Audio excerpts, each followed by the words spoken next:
આખા દિવસમાં કઈ કઈ મોટી ઘટનાઓ બની છે, ક્યાં ક્યાં મહત્વના સમાચાર બન્યા છે, એ બધા વિશે આપણે ટૂંકમાં ચર્ચા કરી લઈએ. અને શરૂઆત આપણે ગુજરાતના વાતાવરણથી કરીએ તો અત્યારે ગુજરાતમાં જોરદાર ગરમી પડી રહી છે અને હીટ વેવની જે આગાહી છે એ સાચી પણ પડી ગઈ છે.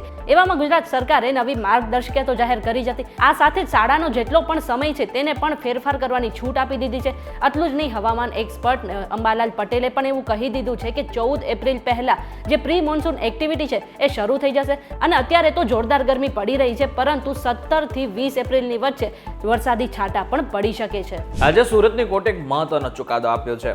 2017માં એક દુષ્કર્મની ઘટના બની હતી. અને જે ઘટના બની હતી એમાં આરોપી હતા જૈન મુનિ શાંતિ સાગરજી મહારાજ. જો કે આ ઘટના એવી હતી કે જે શાંતિ સાગરજી મહારાજ હતા ને, એમને ત્યાં ઘણા બધા લોકો આવતા હતા. એમાંથી શ્રાવિક નામની જે યુવતી હતી એમનો પરિવાર પણ ત્યાં પહોંચ્યા હતા અને તેઓ એમને ગુરુ પણ માનતા હતા.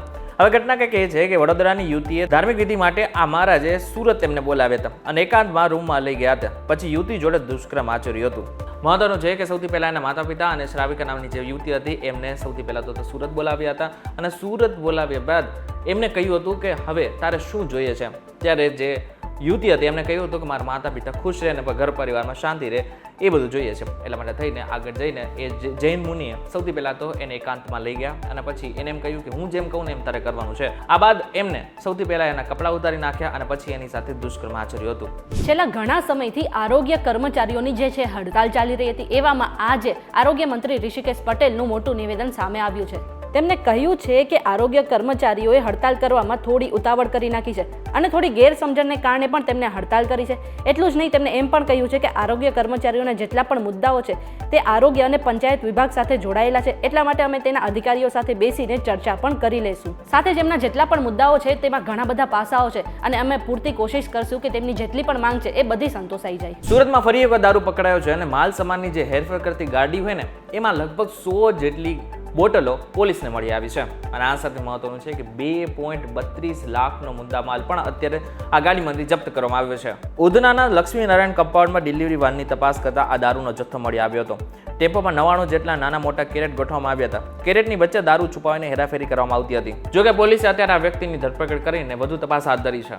રાજ્યમાં બેફામ કાર ચાલકો સુધરવાનું નામ નથી લઈ રહ્યા અને વધુ એક આવો કિસ્સો વડોદરામાંથી સામે આવ્યો છે. હવે વડોદરામાં એક વ્યક્તિ દારૂ પીને ગાડી ચલાવતો હતો અને તેને 2 થી 3 વાહનોને પોતાની અડફેટે પણ લઈ લીધા હતા. આટલું જ નહીં, મોપેડ ચલાવતા એક દંપતી ઈજાગ્રસ્ત પણ થઈ ગયા છે. અકસ્માત કરીને કાર ચાલક ભાગવાનો પ્રયાસ કરી રહ્યો હતો. એ સમયે ત્યાં હાજર લોકોએ તેને પકડી પાડ્યો હતો અને કારમાંથી બહાર કાઢતા તે વ્યક્તિ એટલો બધો દારૂના નશામાં હતો કે પોતાનું નામ પણ સારી રીતે નહોતો બોલી શકતો.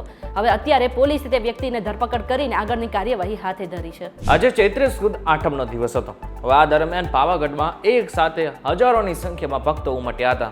લાંબી લાંબી કતારો પણ જોવા મળી અને માત્ર માતાના એક દર્શન માટે લોકો કલાકો સુધી લાઈનમાં ઊભા રહેવા માટે રેડી હતા. પરંતુ બીજી બાજુ જો જોવા જાય તો આઠમ અને નવમે લગભગ 1 લાખથી વધુ ભક્તો ત્યાં પહોંચતા હોય છે.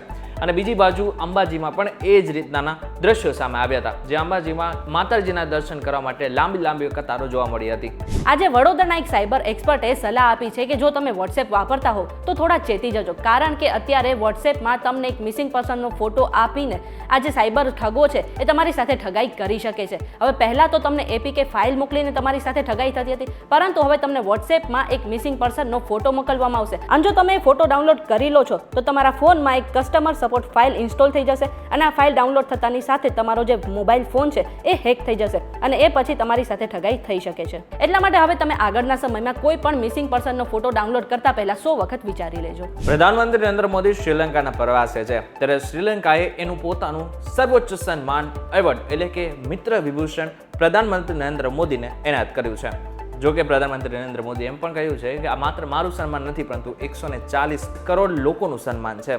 પરંતુ મહત્વની વાત એ છે કે આ સન્માન ખાલી માત્ર તેઓ પીએમ છે એટલા માટે નથી આપવામાં આવ્યું. આજને 3 વર્ષ પહેલા શ્રીલંકાની હાલત જે હતી આપણે બધાને ખબર છે, કારણ કે શ્રીલંકા ઉપર દેવું એટલું બધું થઈ ગયું હતું, શ્રીલંકાની નાદારી થઈ ગઈ હતી અને એટલા માટે થઈને એ વખતે ભારત મદદે પહોંચ્યું હતું. ભારતે તે વખતે લગભગ 4.5 અબજ $ની નાણાકીય સહાય આપી હતી. જોકે આ સાથે આવતીકાલે મહત્વનું છે કે પ્રધાનમંત્રી નરેન્દ્ર મોદી ત્યાં અલગ અલગ કામોના શિલાન્યાસ પણ કરવાના છે. IPL 2025માં ગઈકાલે લખનઉ સુપર જાયન્ટ્સ અને મુંબઈ ઇન્ડિયન્સનો મેચ હતો અને તેમાં સૌથી વધારે ચર્ચિત વિષય કોઈ હોય તો એ છે તિલક વર્મા, જે રિટાયર્ડ આઉટ થઈ ગયા હતા. એ પછી સોશિયલ મીડિયામાં એવું કહેવામાં આવી રહ્યું હતું કે તેને રિટાયર્ડ આઉટ કરવા પાછળ હાર્દિક પંડ્યાનો હાથ છે, એટલે કે જે એમઆઈના કેપ્ટન છે તેમનો હાથ છે.